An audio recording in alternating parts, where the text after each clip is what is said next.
You know, you can be smack dab in the middle of the desert and still be surrounded by incredible beauty. There is just so much in the desert sometimes that it breaks your heart to think that you would have to utilize or devote any of this beauty to supporting our standard of living. And the truth is that the best way to leave the environment pristine and as untouched as possible and still have our standard of living is to use really high energy density fuel. What that means is that if the energy of density of your fuel is really high, you don't need a lot of it. So you don't need a whole lot of power plants. You don't need a whole lot of manufacturing and mining and milling and everything that goes with having the infrastructure to give you energy.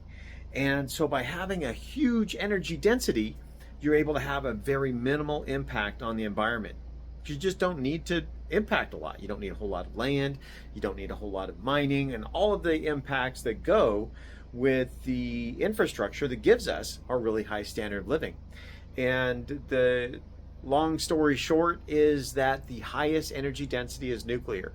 So if you want to have the minimal impact on the environment along with our current standard of living for not just us but everybody else, then nuclear is the way to go.